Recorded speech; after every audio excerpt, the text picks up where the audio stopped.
سلام وأهلا بيك. النهاردة هنتعلم إزاي نعمل مزامنة الشفاه أو الليبسينج. سلام وأهلا بيك. النهاردة هنتعلم إزاي نعمل مزامنة الشفاه أو الليبسينج. سلام وأهلا بيك. النهاردة هنكمل الدرس التاني من الدورة بتاعتنا. أنا اكتشفت إن إحنا غايبين عن الدورة بقالنا فترة كبيرة أوي يعني، فقلت أكمل الدرس التاني اللي هو بتاع حركة البق أو مزامنة البق مع الصوت يعني. الفكرة بس إن أنا كان عندي مشكلة إن أنا معظم الحاجات اللي عندي على الجهاز اتمسحت، فما كنتش لاقي الملفات. فالحمد لله لقيت ملف التحريك اللي هو ده، بس نزلت الملف بتاع البنت ده من اللينك اللي أنا كنت سايبه لكم في الفيديو اللي فات، فالحمد لله إن أنا رفعته لكم عشان أنا ما كنتش هلاقيه والملف كان هيضرب مني. فدلوقتي لو فتحنا هنلاقي إن كل حاجة تمام إن شاء الله وهيشتغل معانا زي الفل. طيب نسمي الله كده، بسم الله. الملف بيحمل معانا اهو، هيفتح معانا. بيقول لنا ان في 48 فايل مفقودين. في 48 فايل مفقودين عشان انا حطيت الفولدر اللي فيه صورة البنت بره الملف، فدي حاجة كويس نتعلمها، ان احنا نعرف لو الملف ضرب زي كده ازاي ان احنا نرجعه. زي ما انت شايف ملف البنت بره الفولدر مش جوه. لو جوه الفولدر هنعمل حاجة، لكن لو بره الفولدر هنعمل حاجة تانية. هقول لكم دلوقتي هنعمل ايه. هختار اي لير من الليرات، وليكن النك ده مثلا. هندوس كليك يمين ونعمل ريفيل ونقول ريفيل لير سورس ان بروجكت. انا عايز السورس بتاع اللير ده يظهر لي في قائمه بروجكت هو فين في قلب الكومبوزيشنات الكتير دي. فهضغط هنا اهو هيقول لي دي هو ده اللير اللي انت واقف عنده عند الكومبوزيشن دلوقتي. اهو بيقول لي ميسنج عشان انت يا باشا غيرت مكانه، او هو مش عارف يلاقيه. هو كان في الهدف ديسكتوب جيرل بي اس دي، فلا هو ما بقاش في المكان ده. طيب نعمل ايه عشان نرجعه تاني او نظهره هنا بدل ما هو ظاهر لنا الوانات كده؟ هندوس كليك يمين على اللير ونعمل حاجه اسمها ريبليس. لو هما في نفس الفولدر مع بعض هعمل ريلود، هيظبط. او عادي ممكن نعمل ريبليس في الحالتين مش مشكله. لو عملنا ريلود يبقى لازم هو في نفس الفولدر معانا، او نعمل ريبليس فهنغير مكان الفايل كله. يعني مثلا غيرت انا مكان الفايل او نسيت او كده او حطيته في مكان تاني، الافتر افكت هيضرب معايا زي كده. فهعمل ريبليس وهختار او هعمل ريبليس اللي هي اختصارتها كنترول اتش. من هنا هعمل كده تمام، وهختار المكان اللي فيه البي اس دي بتاعي. فاهو هعمل بس امبورت وهسيبه خالص، مش هعمل اي حاجه. بيقول لي افتر افكت لقى الميسنج فايل اهي، هاف بين فاوند اهي. هقول له تمام يا باشا زي الفل. هتلاقي كل حاجه رجعت زي ما كانت، والحركات اللي احنا كنا عاملينها حتى المره اللي فاتت هي موجوده. احنا عملنا كل حاجه تقريبا بس ما حركناش البق. طيب حركات البق هنلاقيها هنا في الماوس بوز. طيب الملفات اول ما نزلتها كان حجمها كبير كده، وكان الكومبوزيشن بتاعنا طويل. انا قربت لحد ما وصلت لواحد فريم. فهنعمل ايه؟ هنمشي ندوس على زرار البيج داون اللي هو جنب الاند ده، بيج داون اهي، عشان امشي فريم واحد بس. مشيت الفريم ادوس كنترول ايه، وبعدين اقول له الت وحرف الدال من الكيبورد. هو كده المفروض قصلي بس قصلي 2 فريم، فلا انا عايزها فريم واحد. فهشدها كده اخلي الحجم هنا فريم، يعني كل لير من دول واخد واحد فريم بس. تمام. طيب انا عايزهم بقى ارتبهم ورا بعض كده، بس لو قعدت اشدهم واحده ورا التانيه كده هاخد وقت. فنعمل ايه عشان الموضوع يبقى سريع؟ هدوس كنترول عشان احددهم كلهم، وبعدين كليك يمين من هنا.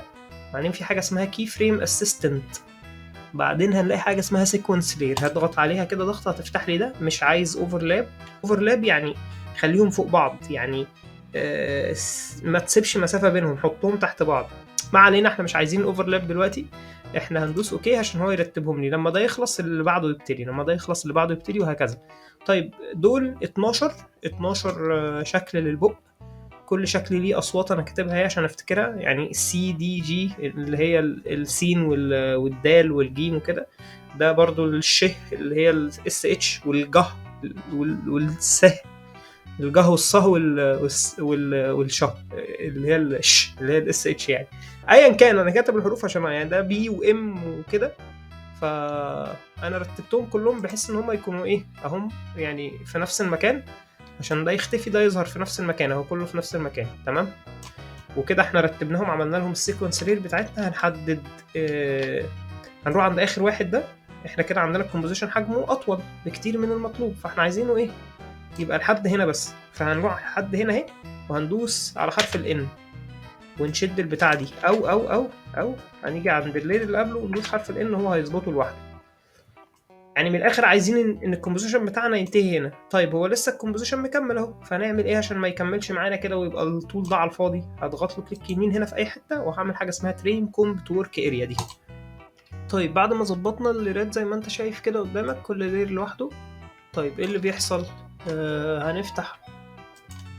هنفتح الاس اف كي دي، هنفتح الاس اف كي دي اللي هو السكريبت بتاعنا. تمام. الاس اف كي دي ما بيفهمش ليرات، يعني لو جمعنا له ليرات كده مش هيفهمها. احنا عايزين مثلا نحطها هنا، هو مش هيفهم الكلام ده، بس هو بيفهم حاجه اسمها كومبوزيشن. فده كومبوزيشن اللي هو اللي انا عامله، اللي ظاهر مش اللي مخفي. اللي مخفي ده عشان هقول لك طريقه تانية تعمل بيها برضو الليبسينج، بس خلينا في الطريقه دي الاول اللي هو الاس اف كي دي اللي هو السكريبت اللي انا نزلته قبل كده في القناه. انزل بقى هتلاقي الدرس عندك في الاي فوق، خش عليه هتلاقي الاس اف كي دي موجود في الدرس، حمله بقى من الدرس. هنقف على الكومبوزيشن بتاع ماوس بوز اس اف كي دي ده وهضغط لود ايتم من هنا. تمام. لود ايتم هتلاقي ايه الايتمات نزلت لك اهي، اهي وباسمائها، كل حاجه اسمائها فوقها، اسمه فوقه اسمه فوقه اسمه فوقه وهكذا. المفروض ان انا اسجل صوت صغير مثلا هقول فيه اي حاجه، وبالتالي احط الصوت ده اسمعه واحط الحروف دي. هوريكم ازاي دلوقتي هيتم الوضع. هسجل الصوت بس سريعا وارجع لكم تاني. طيب رجعت لكم تاني بسرعه اهو. سجلنا حاجه كده اي كلام سريعا، حطيتها هنا. هنبتدي ان احنا نعمل عليها مزامنه. اول حاجه هتنزلها هنا في الكومبوزيشن بتاعك وهتضغط ال مرتين. بنضغط ال مرتين عشان نشوف ايه فين التراك بتاع الصوت بتاعنا. فهو بادئ من هنا، فانا هصغر الحته دي لان كل ده ملوش لازمه طبعا. هزود كده شويه وهجيب هنا دي الحته في الاول وهصغر من هنا كمان، او ممكن ادوس الت حرف الدال اقف عندها وادوس الت حرف الدال هتصغر، يعني اقف بالبتاع ده كده عندها وادوس الت وحرف الدال هتقوم تصغر لوحدها على طول. يلا بينا نشوف هنعمل ايه دلوقتي. دلوقتي بقول سلام واهلا بيك. النهارده هنتعلم حركه مزامنه الشفاه او الليبسينج. تعال نسمع. سلام واهلا بيك. النهارده هنتعلم ازاي نعمل مزامنه الشفاه او الليبسينج. طبعا هو دلوقتي مش مظبوط الكلام، بس تعالى نقرب كده شويه من الكلام ونشوف هنعمل ايه. سلام يعني حرف الاس او الس، او ممكن نحط دي. فانا كده بمجرد ما تدوس هتلاقيها اتعمل هنا كي فريم وتحط فيها الحرف اللي هو الس، سلام. اول ما تدوس هنا هو هيحط كي فريم لوحده. فس هنا مثلا حرف اللام س لا، بعد كده ام س لام، فكده سلام واهلا. سلام واهلا واهلا. ممكن اقول ايه اهلا. انا مش هاخد كل الحروف، يعني ادي كده مثلا. بعدين نمشي شويه، ممكن ممكن نحط مثلا الاس اتش ال تاني، بعد كده حرف الان اهلا بيك، اهلا كده بيك ب اهو بي. نمشي شوية اي. اخر حاجة الكي، ممكن احط لها اي حرف تاني مثلا اهو كي اهو موجود. ماشي. واهلا بيك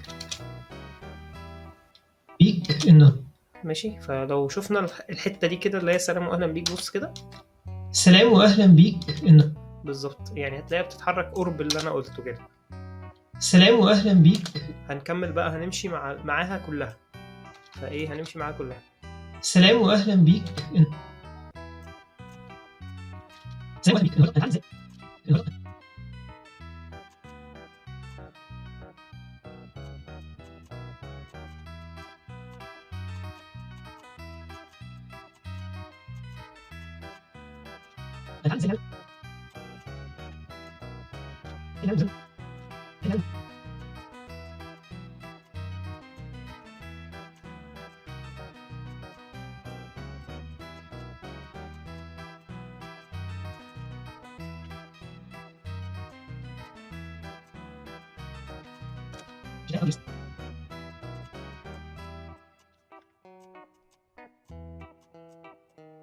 طيب انا كده خلصت، قعدت احط كده ويتحط لي هنا كيف فريمات. تعال نجرب بقى نشوف هيبقى الموضوع عامل ازاي. سلام واهلا بيك. النهارده هنتعلم ازاي نعمل مزامنة الشفاه او الليبسينج. سلام واهلا بيك. النهارده هنتعلم ازاي نعمل مزامنة الشفاه او الليبسينج. سلام واهلا بيك. النهارده هنتعلم ازاي نعمل مزامنة الشفاه او الليبسينج. سلام واهلا زي ما بيك. انت شايف النهارده هنتعلم استنى يا عم، ازاي خلاص نعمل سلم على مزامنة النبي. الشفاه او الليبسينج. خلاص عرفنا ان سلام على كل حاجه. زي ما انت شايف هو دي النتيجه اللي طلعنا بيها يعني النهارده. كل ما تركز اكتر وتقعد تسمع اكتر كل ما النتيجه هتبقى افضل كمان من كده. فشوف انت عايز النتيجه تبقى عامله ازاي، وكل ما تركز شويه وتعمل هتلاقي ان النتيجه بقت افضل والشكل بقى احسن. دي الحركات اللي احنا كنا عاملينها اضفنا عليها الليبسينج. ان شاء الله الدرس اللي جاي هنقول في طريقة تانية كده كنا بنحرك بيها الوش أسهل من دي، ممكن أشرحها لكم. وفي طريقة تانية ممكن نعمل بيها الليبسينج. لو عايزين الطريقتين الجداد ماشي، لو عايزيننا نكمل بقى نحرك بقية الشخصية برضو ماشي. انتوا قولوا لنا عايزين ايه تحت في الكومنت، وانا هقرا الكومنتات كلها يعني. قول لي عايز نكمل بقية الحركات وكفاية لحد كده الطريقة دي. الطريقة دي استخدمنا فيها سكريبتين، استخدمنا فيها الاس اف كيدي، واستخدمنا فيها الدويك بس اللي هو 2 او الدويك اللي هو الفيرجن 2 يعني. ف عايزين نكمل قلنا نكمل، عايزين نقول نفس الحاجة بس بطرق تانية أسهل شوية برضو معاك.